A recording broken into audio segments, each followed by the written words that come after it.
இவ்வளோ பெரிய அருவியில் குளிக்காமல் வேடிக்கை மட்டும் பார்த்துட்டு போக சொல்கிறதுக்கு இவங்களால் மட்டும்தான் முடியும்.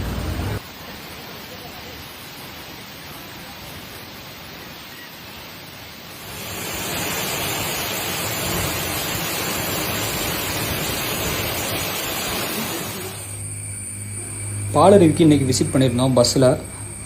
தென்காசிலேருந்து அடிக்கடி பஸ் இருக்குது. அது மாதிரி பாலருவிக்கு ஆப்போசிட்லேயும் பஸ் ஸ்டாப் இருக்குது. தென்காசிலேருந்து 45 ரூபா பேருந்து கட்டணத்தில் நம்ம இன்றைக்கி பாலருவிக்கு விசிட் பண்ணியிருந்தோம்.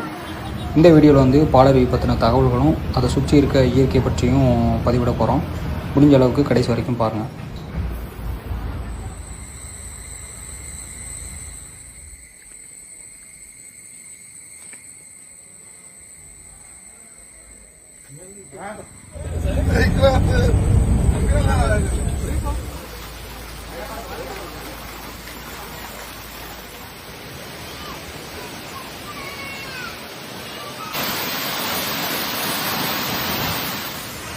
இதுக்கு முன்னாடி வந்து ஜென்ஸ் பார்க்கிங் ஏரியா வந்து இந்த வழியாக போய் அந்த பெரிய அருவியில் குளிப்போம்.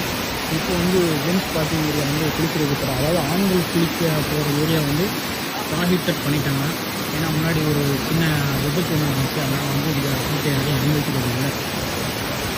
ஆனால் அங்கே குளிக்கிறதுக்கு அனுமதிச்சா ரொம்ப நல்லாயிருக்கும். ஏன்னா அந்த அருவி விழுகிற இடத்துல வந்து ஒரு பெரிய தடாகம் இருக்குது. அந்த இடத்துல வந்து கொஞ்சம் ஆழமான பகுதி.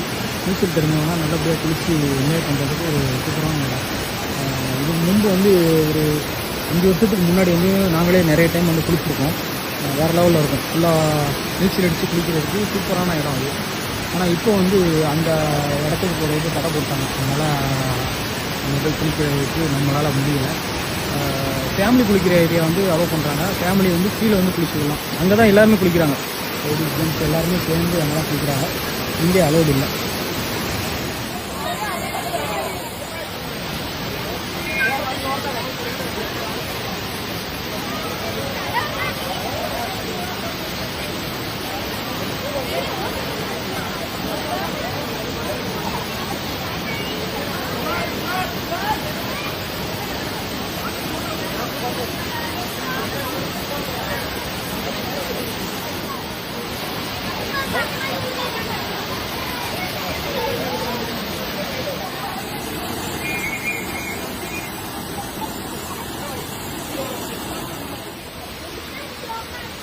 பாலருவி வாட்டர் ஃபால்ஸை பொறுத்த வரைக்கும் நிறைய ரெஸ்ட்ரிக்ஷன்.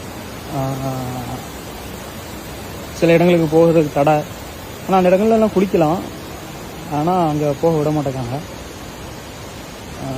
அவங்க குறிப்பிட்ட இடங்களை மட்டும்தான் குளிக்கிறதுக்காக சூஸ் பண்ணி வச்சுருக்காங்க. நிறைய ரெஸ்ட்ரிக்ஷன். இன்னொன்று, இந்த மாதிரி ரெஸ்ட்ரிக்ஷன் இருந்தால் தான் வந்து இந்த மாதிரி இடங்களை வந்து பாதுகாக்க முடியும். ஃபுல்லாக பார்த்திங்கன்னா சுற்றி நிறைய மரங்கள்.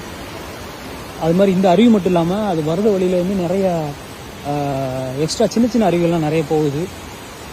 ஒரு லாங் வே ஒரு 1 கிலோமீட்டர் நடக்கிற மாதிரி, 1 கிலோமீட்டரில் ஒரு 1/2 கிலோமீட்டர் இருக்கும். 1/2 கிலோமீட்டர் நடக்கிற மாதிரி கொஞ்சம் வே இருக்குது.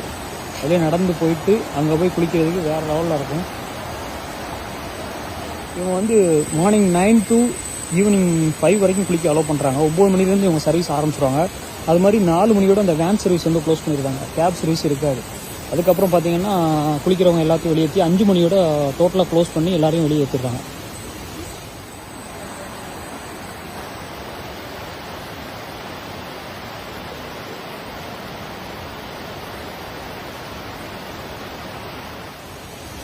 இது வந்து ஒரு டீ கடை. இங்கே வந்து டீ, அப்புறம் வந்து சில வெரைட்டிஸ் வச்சுருக்காங்க. அவங்களோட கேரளா ஸ்பெஷல் ஏத்தைக்காய் பழத்தில் பழம்பூரி, அப்புறம் முட்டை பஜ்ஜி இந்த மாதிரி ஒரு சில ஸ்நாக்ஸ் ஐட்டம்ஸ்லாம் சேல்ஸ் பண்ணுறாங்க. வரும்போது டேஸ்ட் பண்ணி பார்த்தா நல்லா தான் இருக்குது.